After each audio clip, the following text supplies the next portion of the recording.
Alright guys, it's me the Tycoon coming back to you in another review, and this is of Devil May Cry Season 1 overview. So let's get into it. Adi Shankar, he's done it again. He's added a new IP to his bootleg universe, and this is a great IP. My god, this series is brilliant. You need to watch it. There's a reason why it's got 96% on Rotten Tomatoes and has been renewed for a second season. But let's get into the series itself. So, if you have not known about the Devil May Cry Capcom game, this is what it's based upon. It's the video game series done by Capcom in the early 2000s. And it was a really great video game series. So, naturally, they're going to develop this. And this has been really good. The voice acting is phenomenal. It is done by John Young Bosch as Dante. Lady is played by Scout Taylor Compton. I have to remember that one. The White Rabbit, the main antagonist, masterfully portrayed by Hoon Lee.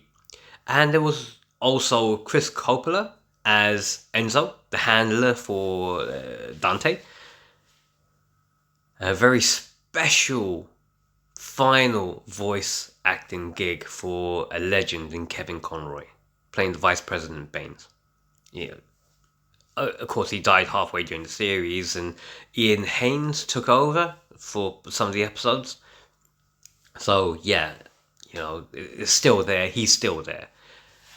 But the series itself focuses on Dante. It starts off with a heist. And the White Rabbit is trying to find pieces of an amulet that can, as well as a sword. So these artifacts will be able to break down the barriers between heaven, hell, and earth. And help people who are trapped in hell, the good people trapped in hell, which is really weird, to come to earth. But as the series goes on, you understand what the actual motivations are. Especially in episode 6, which really does away with the fast-paced animation, goes into a totally unique environment, and does everything, and you get the backstories for both Lady and for the White Rabbit. The voice acting is phenomenal. There's no denying it. The action is fast-paced and it's been brought into the bootleg universe. The same universe which has the Castlevania series in it and Captain Laserhawk.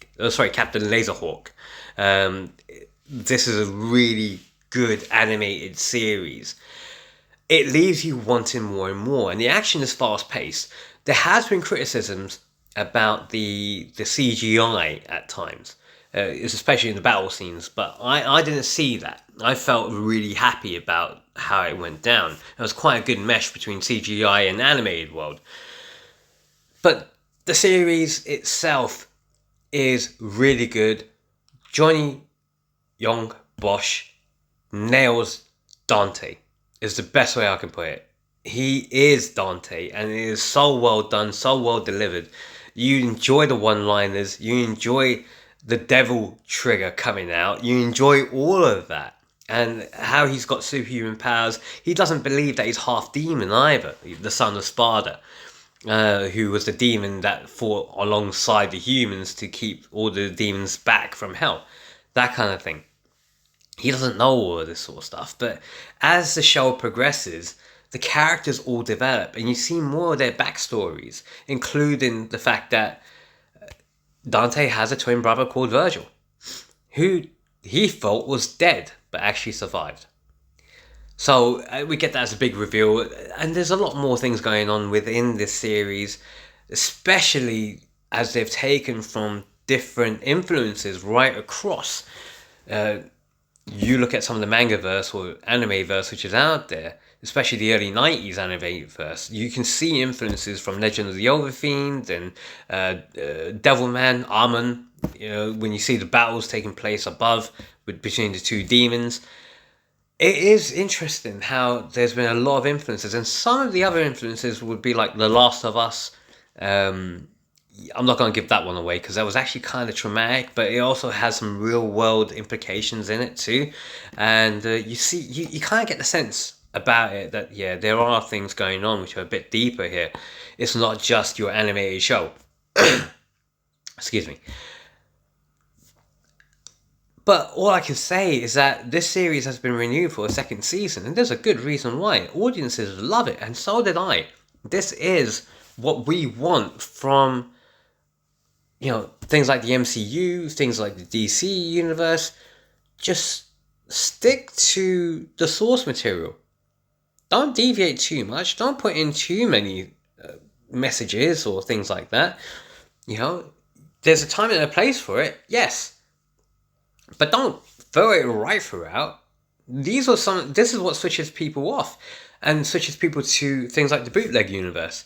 Ali Shankar, he's done it. He keeps on doing it, and he's not going to stop because he's completely independent, is the best way of putting it. And you know what? Fair dues.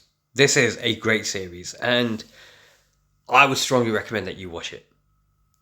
But as always, guys, whichever platform you're watching this on, you know what you need to do. Give it a like, give it a follow, subscribe. Let me know what you think about this series in the comments. If you guys don't know how to do that, you'll need to go back to school.